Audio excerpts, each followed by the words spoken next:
When I was a kid, we lived in a suburb. I moved here in 1960 when I was 3, and I had burrowing owls in my backyard. I had rosy boas. I had lots of different critters. I just thought that's natural, and it was.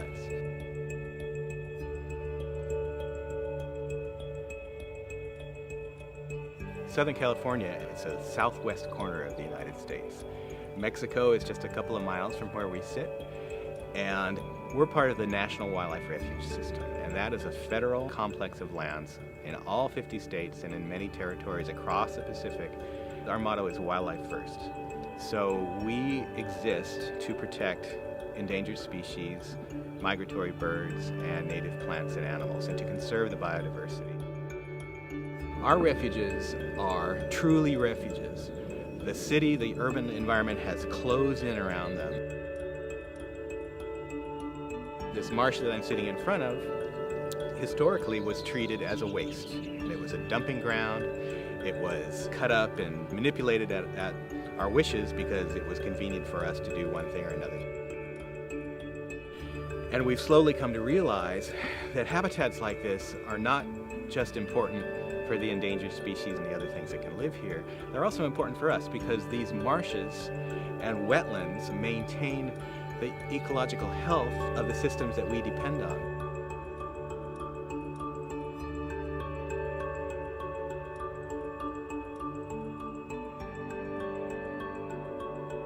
This little postage stamp of habitat is the center of a lot of activity where we are reaching out to the urban environment. We're bringing kids in to learn about the wildlife and the ecosystems around them because they're part of those places. La naturaleza está aquí viva, está aquí en pleno crecimiento. Y más que nada, para nosotros como tropa fue la oportunidad de poder enseñarle a las niñas a querer su comunidad y ahora sentirse orgullosas de que también tenemos esto tan rico que muchas personas de fuera vienen a ver aquí con nosotros.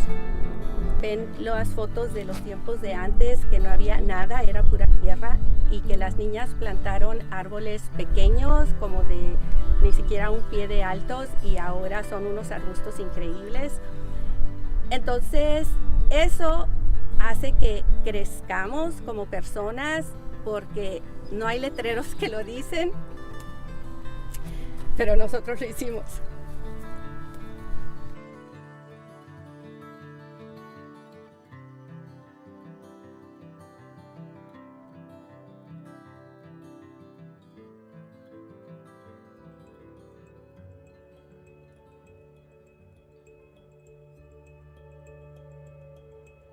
We're essentially giving back to the wild here in San Diego Bay National Wildlife Refuge. We have a project in South Bay that we completed in 2011, the Western Salt Pond Restoration Project, and that is going to be salt marsh. So as that habitat matures, we still need to keep those populations surviving and viable.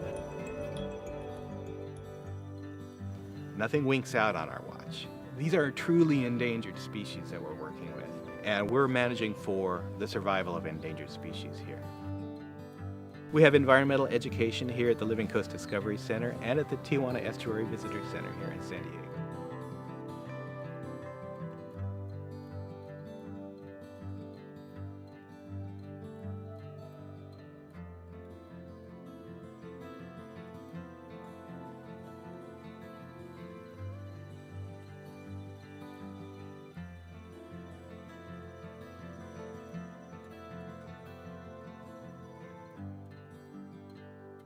Where we're standing now is a part of the reserve that is called the Tijuana Slough National Wildlife Refuge. People literally come here from all over the world just to see the species of birds that we have here. A lot of threatened and endangered species that we help to preserve and protect here.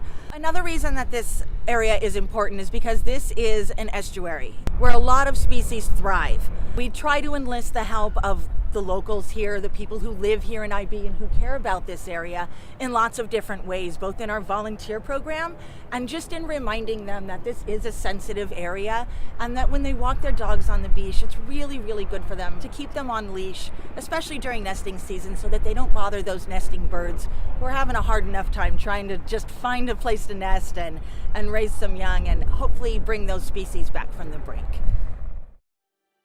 You can just come out and walk the trails. You can learn a lot online, but you really need to go out and smell the plants and see the birds and see the snakes and don't be afraid of them. We have volunteer opportunities as well, so you can come out and help us plant native plants.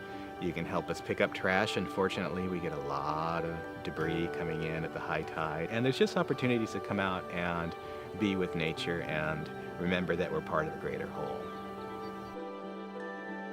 There are dozens and dozens and dozens of species here that are all really fascinating.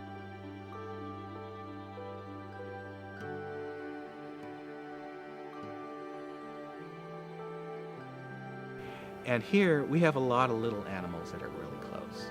And so if you know something's there, you can learn about it. If you learn about them, I guarantee you'll learn to love them. And if you love them, you learn to care about them. And if you care about them, you want to conserve them for your children and your grandchildren, and just for the sake that they're part of creation that we all are part of as well.